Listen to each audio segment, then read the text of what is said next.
수직선 하나, 네모 하나를 그려볼 텐데요. 제시된 조건에 맞춰 이 대상들을 그리시면 됩니다.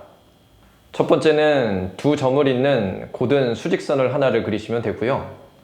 두 번째는 네모칸에 균일하게 톤을 채우시면 됩니다. 자, 그럼 그려보도록 하겠습니다. 자, 이제부터 본격적으로 그려보도록 하겠습니다.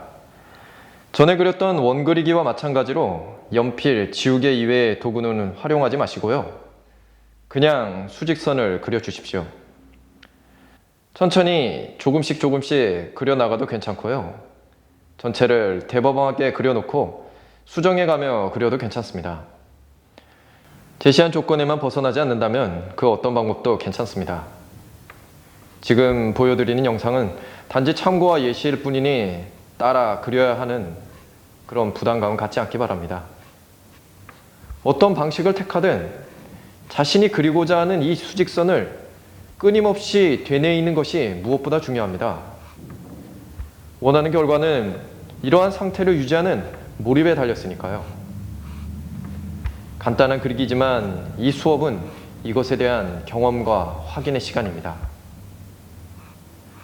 원하는 대로 잘 그려지고 있나요? 정말 결코 만만치 않죠? 삐뚤삐뚤 이 단순한 직선도 정말 쉽지 않습니다. 마음 한구석에 이걸 쉽게 해결해줄 자생각이 굴뚝 같지 않나요? 그런데 잠시 엉뚱한 질문이지만 이 고든자는 그럼 어떻게 만들어질까요? 당연히 공장에서 찍어내는 것이죠. 그런데 공장에서 다량으로 찍어내기 전에 원본자가 있어야 될 텐데 그 처음 원본자, 그건 사람이 직접 수공으로 만드는 것이죠. 어떻게 해요? 그건 지금 여러분이 고든 선을 그리고 있는 것처럼 그렇게 만드는 것이죠. 울퉁불퉁 삐뚤삐뚤한 부분을 다듬고 또 다듬으면 점점 더 고든 면이 되겠죠. 그렇게 만드는 것이죠. 시계, 비커, 렌즈, 이 모든 정확하고 정밀한 물건들 다 마찬가지죠. 그러니 자 없이도 지금 이 직선 또한 우리 손으로 자만큼 곱게 만들 수 있지 않을까요? 그 방법은 단지 그냥 고든 직선에 집중하면 됩니다. 이 고든 직선을 잘 생각하고 느껴보는 것이죠. 고든자를 만드는 장인들도 역시 그랬을 테니까요. 잡념이 밀려들어 방해하면 오늘 배운 그림과의 대화를 한번 시도해봐도 좋을 것 같습니다. 이것은 수직선이다. 그리고 자신의 가슴에 수직선으로 느껴지니 이렇게 말이죠. 이와 같은 노력으로 조금이라도, 더 조금이라도 대상에 몰입할 수 있다면 이 결과는 자신이 할 수 있는 최대치로 향할 것입니다. 이 수직선 그리기는 이 정도에서 이제 마무리 짓겠습니다. 어떤가요? 저만큼 곱게 그려졌죠? 여러분도 잘 집중하셨다면 이 정도는 충분히 해내실 수 있었을 것입니다. 자, 다음은 네모칸에 톤을 균일하게 채워보겠습니다. 비록 이 수업이 아트 테라피의 목적을 둔 것은 아니지만 이 시간은 어쩌면 마음을 정화하는 명상의 시간이 될 수 있을 거라는 생각이 들기도 합니다. 빨리 꽃도 그리고 싶고 사람도 풍경도 정말 마음껏 그려보고 싶겠지만 잠시 이 수업들에 집중을 해주시면 좋을 듯 합니다.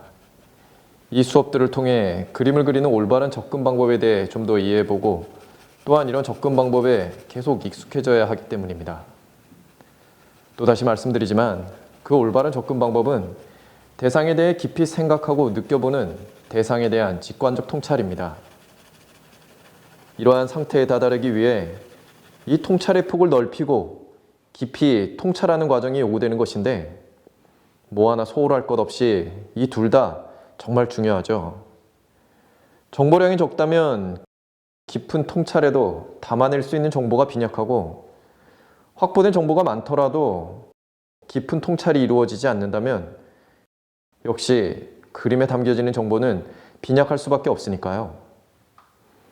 그래서 저번 강의는 통찰의 폭에 대해 그리고 이번 강의에서는 통찰의 깊이에 대해 말씀을 드렸었는데 좀 이해가 되셨는지 모르겠네요. 지금 이 간단한 그리기들을 통해 오늘 수업 내용을 꼭 확인해 보는 시간이 되었으면 좋겠습니다. 특히 오늘은 통찰의 깊이를 이끄는 이 몰입을 스스로 제어하는 시도가 이루어져야 합니다. 그저 네모 칸에 단색으로 채우면 되는 간단한 일인 듯 하지만 많은 어려움이 도사리고 있습니다. 화제의 요철, 흑연의 입자, 자신의 호흡, 힘 조절, 이 모든 것들로 톤은 계속 얼룩지죠. 그렇지만 이 단색의 네모를 잘 생각하고 느껴보며 자신의 그림을 살핀다면 어떤 문제점이 있는지 알아낼 수 있을 것입니다. 그리고 그러한 문제점을 바로잡으려 애쓴다면 당연히 원하는 결과에 더욱 다가가겠죠. 그러니 순간순간 끼어드는 잡념을 밀어내고 이 단색의 네모에 집중해야 합니다. 이 단색의 네모만을 생각하고 느껴보십시오. 이렇게 단색의 네모에 몰입해야 합니다. 이와 같은 과정으로 이 대상의 직관적 통찰에 다다르는 것이죠. 잡념이 밀려들어 방해한다면 오늘 제안한 역시 몰입의 기술을 시도해 보십시오. 이것은 단색의 네모다. 그리고 자신의 가슴에 그러한 네모로 느껴지니 이렇게 대화를 시도해 보는 것이죠. 지금 보시는 시연 영상 역시 그리는 답안을 제시하는 것이 아닙니다. 연필을 저처럼 다루지 않아도 이 네모 칸 안에 다양한 방법으로 균일한 톤을 채울 수 있으니까요. 방법은 다양하지만 원하는 결과를 이끄는 근본은 언제나 한결같이 하나이죠. 또다시 말씀드리지만 그것은 그리고자 하는 것을 생각하고 느껴보는 대상에 대한 직관적 통찰입니다. 그리고 그러한 상태로 이끄는 바로 이 대상에 대한 몰입이죠. 자, 이제 어느 정도 그리셨나요? 간단하고 단순한 그리기이지만 사실 그 어떤 그림도 이와 같은 방법으로 그리면 됩니다. 자, 이 그림은 이 정도에서 마무리 짓도록 하겠습니다. 그런데 하나의 제대로 된 그림을 그려내기 위해서는 우리의 판단이 이 대상에만 머물러서는 안 됩니다. 어떤 대상을 그린다는 것은 인쇄물과 같은 단순히 그 대상의 복제가 아니니까요.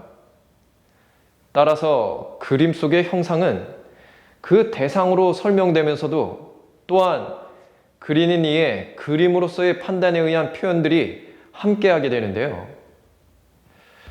다음 시간에는 그림으로서의 판단, 조형적 판단에 대해서 알아보도록 하겠습니다.